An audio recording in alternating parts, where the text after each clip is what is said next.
அனைவருக்கும் இனிய மாலை வணக்கம். ஒரு படம் ஆரம்பித்தோடனே டைட்டிலில் புள்ளையார் மாதிரி நாங்கள் முதல்ல போடுறது ஊடக நண்பர்களுக்கு நன்றி அப்படின்னு தான். அது ஃபார்மாலிட்டிக்காக செய்கிறதில்ல, அது நம்ம உள்ளன்போடு தான் என்றைக்குமே செஞ்சிட்ருக்கோம். அதனால் ஊடக நண்பர்களோட எந்த விதமான மாற்று கருத்தோ வருத்தமோ இல்லை.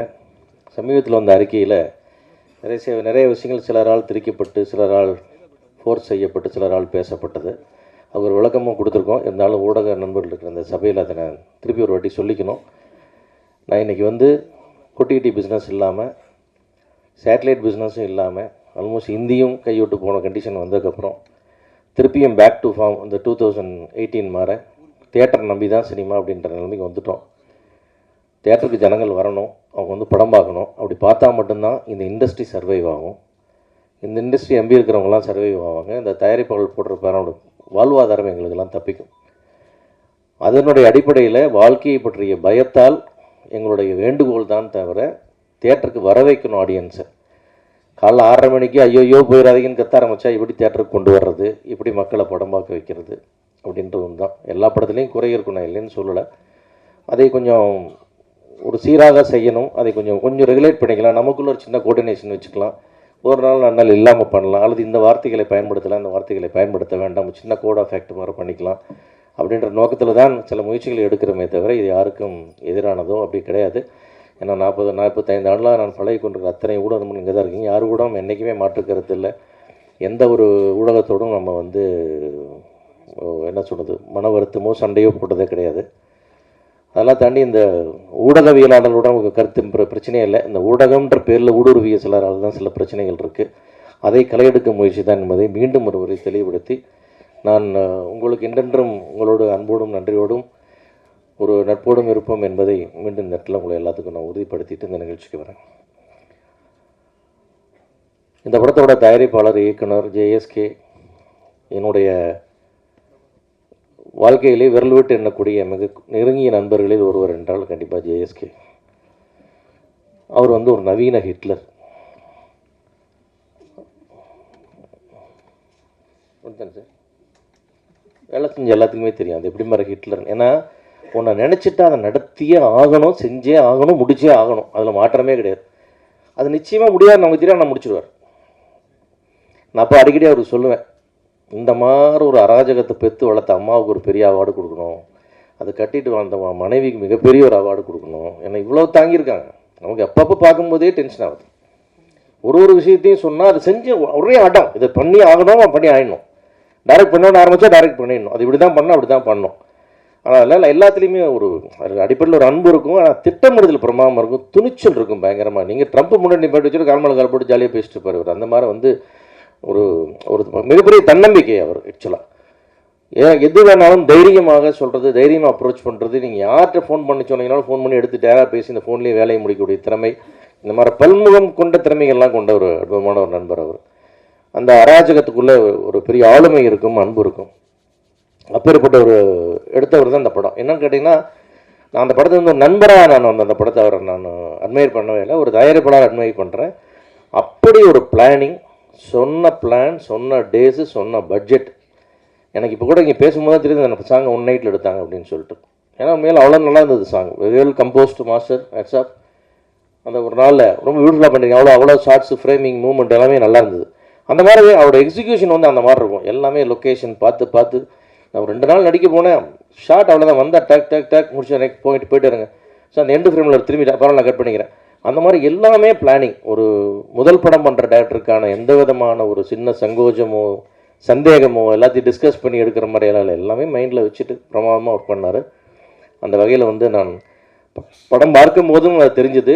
எங்கேயுமே ஒரு சின்ன ஃப்ளா இல்லை, இது மிஸ் பண்ணிட்டார், இது லாஜிக் விட்டார், அந்த மாதிரிலாம் எதுவுமே இல்லை. எல்லாமே ரொம்ப பர்ஃபெக்ட். எப்படி இவ்வளோ தூரம் நீங்கள் யோசிக்க முடிஞ்சதுன்றது எனக்கு ரொம்ப ஆச்சரியமாக இருந்தது. அந்த வகையில் அது ஒரு அடல்ட் கண்டென்ட்டாக இருந்தால் கூட அதில் ஒரு வழக்கமாக அந்த மெசேஜ் உள்ள கதையில் மேட்டர் இருக்காது, மேட்டர் உள்ள கதையில் மெசேஜ் இருக்காது. இது ரெண்டுமே இருக்குதுன்றது ரொம்ப ஒரு அழகான விஷயம். ரொம்ப நாள் ஆச்சு இந்த மாதிரி ஒரு இன்ட்ரெஸ்டிங்கான ஃபில்ம் ஒன்று பார்த்து. அந்த மாதிரி ஒரு நல்லாயிருக்கும் அது ஒரு விதத்தில். அது கண்டிப்பாக தியேட்டரில் ஒரு பெரிய ரெவென்யூ பண்ணக்கூடிய படமாக நிச்சயமாக இருக்குன்னு நான் 100% நம்புகிறேன். இந்த விழாவுக்காக சொல்ல நீங்கள் எல்லாருமே தியேட்டர் ரிலீஸ்க்கு அப்புறம் நீங்கள் சொல்லுவீங்க அது என்ன ஷேர் பண்ணுச்சு அப்படின்னு சொல்லிட்டு கண்டிப்பாக இந்த படத்தை யார் வாங்கினாலும் அவங்களுக்கு ஜாக்பாட்டு தான். அந்தளவுக்கு வந்து தேட்டர் ரெவென்யூக்கான ஒரு தேட்டர் படம் அது முழுக்க ஒரு தேட்டருக்கு வந்து ஒரு மாசாக பார்க்கும்போது அப்படி இருக்கும். நீங்கள் அந்த ஒரு சாங்கு ஆகும்போது என்ன ஒரு உற்சாகம் தான் அது படம் பூரா இருக்கும். அந்த மாதிரி வந்து இன்ட்ரெஸ்டிங்காக பண்ணியிருக்காரு. ஒரு ஒண்டர்ஃபுல் மெசேஜோடு ரொம்ப அழகாக பண்ணியிருக்காரு. அந்த டீமுக்கு ரொம்ப நன்றி சொன்னது தான் முக்கியமாக வந்து இந்த படம் நிச்சயமாக கமர்ஷியலாக ஒரு மிகப்பெரிய வெற்றியை பெறும். அது கண்டிப்பாக ஜேஎஸ்கேக்கு வந்து ஒரு பெயரா புகழா மானிட்டரி எல்லா விதத்துலேயுமே ரொம்ப ஒரு பெரிய படமாக அவருக்கு அமைஞ்சிருக்கு இந்த படம். நான் கண்டிப்பாக ஒரு ஏரியா நான் கொடுங்க நான் ரிலீஸ் பண்ணணும்னு கேட்டிருக்கேன். அந்தளவுக்கு வந்து படம் பார்த்து நான் ரொம்ப இம்ப்ரெஸ் ஆகிருக்கேன் அந்த மாதிரி. அதே போல் அந்த படத்துடைய கேமராமேன் சதீஷ், உண்மையாக சொல்கிறேன், நான் ரொம்ப ரீசெண்ட் இயர்ஸில் பார்த்து the best cameraman for the producer and director. என்னுடைய படத்தில் அகண்டீஸ்வரர்களில் ஒர்க் பண்ணார், ஒரு கோ கேமராமேனை தான் ஒர்க் பண்ணார்.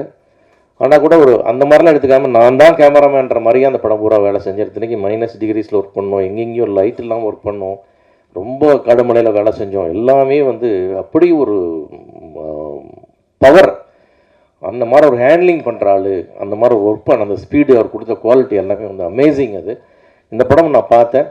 அதே மாதிரி வந்து ஒரு கண்டிப்பாக வந்து இது ஒரு பட்ஜெட் ஃபிலிமில் பண்ண ஃபோட்டோகிராஃபிலாம் யாருமே சொல்ல முடியாது. It's excellent photography. கண்டிப்பாக வந்து சதீஷ்க்கு வந்து இன்னும் மிகப்பெரிய வாய்ப்புகள், மிகப்பெரிய ப்ராஜெக்ட்டுக்கெல்லாம் கண்டிப்பாக எதிர்காலத்தில் காத்துக்கிட்டு இருக்கு. நானும் எங்கே போனாலும் யாரோட ஃப்ரெண்ட்ஸ்கிட்ட பேசுனாலும் சதீஷ் பற்றி ஒரு வார்த்தை சொல்லிட்டு வருவேன். ஏன்னா ஏதோ ஒரு படம் கிடைக்கணும். அதில் நடிக்க வந்தபோது தான் ஜேஎஸ்கே அதுவும் அவரும் அதே மாதிரி இம்ப்ரெஸ் ஆகி இந்த படத்தில் ஒரு கேமராமேனை போட்டால் கண்டிப்பாக அவர் கொடுத்த வாய்ப்பு பிரமாதம் பண்ணியிருக்காரு. Music director டிகெட்ஸ் nice, very song, நான் 2 சாங் ரொம்ப அழகாக இருந்தது. ரீ ரெக்கார்டிங் ரொம்ப வெரி சென்சிபிளாக பண்ணியிருக்கீங்க. கண்டிப்பாக இந்த படம் உங்களுக்கு ஒரு பெரிய பிரேக் த்ரூவாக இருக்கும். அதே மாதிரி இந்த படத்தில் நடிச்சிருக்கிற அற்புதமான கதாநாயகிகள் 4 பேர் 5 பேர் இருக்காங்க. எல்லாருமே ரொம்ப நல்லா, என்ன அந்த ஸ்டேஜ் ரொம்ப அழகுன்னா எல்லாருமே தமிழ் பேசுகிற கதாநாயகிகள் இவ்வளோ பேர் இருந்து I try to learn Tamil அப்படின்லாம் எல்லாருமே பேசுனீங்க. ரொம்ப சந்தோஷமாக இருந்தது. எல்லாருமே வந்து அந்த கதையினுடைய கதாபாத்திரம் வந்து பொறுப்புணர்ந்து அதில் கொஞ்சம் என்ன தேவை, இப்படி ஒரு ஸ்பைஸ் கேட்குறா டேரக்டர்ன்ற அந்த சென்ஸை புரிஞ்சுக்கிட்டு ஒரு கமர்ஷியல் எலிமெண்ட் தேவைன்றது புரிஞ்சு எல்லாருமே அதை பர்ஃபார்ம் பண்ணியிருக்காங்க. அந்த வகையில் இவ்வளோ பியூட்டிஃபுல்லாக கோஆப்ரேட் பண்ணவங்க எல்லாத்துக்கும் என்னுடைய நன்றி. அது மாதிரி அந்த ஹீரோ பார்த்தா நல்லவனா கெட்டவனான்னு சொல்லவே முடியாது. அந்த முகத்தை பார்த்தா அந்த மாதிரி ஒரு முகம். அது உங்கள் குரல் வந்து டப்பிங்கில் ரொம்ப எக்ஸலண்ட்டாக இருக்குது. அது படத்தில் பார்க்கும்போது ரொம்ப வாய்ஸ் ரொம்ப நல்லாயிருக்கு. அது ரொம்ப நல்லாயிருக்கு. ஒரு எக்ஸலண்ட் பர்ஃபார்ம் பண்ணியிருக்காரு. ரொம்ப டிஃப்ரெண்ட்டான ஒரு முகமாகவும் ஒரு வித்தியாசமான பர்ஃபார்மன்ஸாக நான் ஃபீல் பண்ணேன். இது இந்த மாதிரி இவர் மாதிரி நடிக்கிறான்னு எவர் மாதிரி இல்லாமல் ஒரு புது மாதிரியான ஒரு நடிப்பு ஒன்று கண்டிப்பாக அந்த படத்தில் அவர் கொடுத்துருக்காரு. நிச்சயமாக இந்த படம் தமிழ் சினிமாவில் ஒரு மிகப்பெரிய ஒரு இடம் அவருக்காக காத்துக்கிட்டு இருக்குதுன்னு என்னால் உறுதியாக சொல்ல முடியும். நிச்சயமாக all the best Balaji.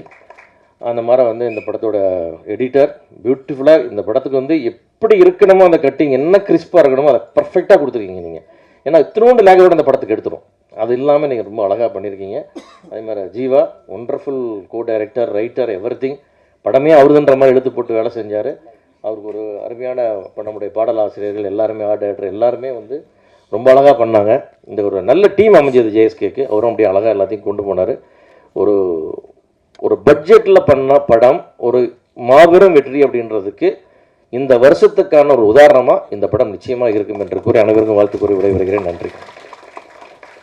Pandiarajan sir வந்திருக்கீங்க, இந்த விழாவுக்கு சிறப்பிச்சு கொடுத்துருக்கீங்க, நட்புக்காக வந்திருக்கீங்க. இருந்தாலும் எங்கள் சினிமாவின் வந்து பொற்கால சினிமாவை தந்தவங்க நீங்கள், மிகப்பெரிய ஆளுமை நீங்கள் தமிழ் சினிமாவில். என்ன கடுகு சிறுத்தாலும் காரங்குறையான்றது முதலாக நீங்கள் தான் ப்ரூவ் பண்ணீங்க. உங்களுக்கு ஒரு நன்றியை வணக்கம் சொல்லினா கவர் ஆகிடும். நன்றி சார். நன்றி சார். அடுத்ததாக தமிழ் திரைப்பட தயாரிப்பாளர் சங்கத்தின் தலைவர் திரு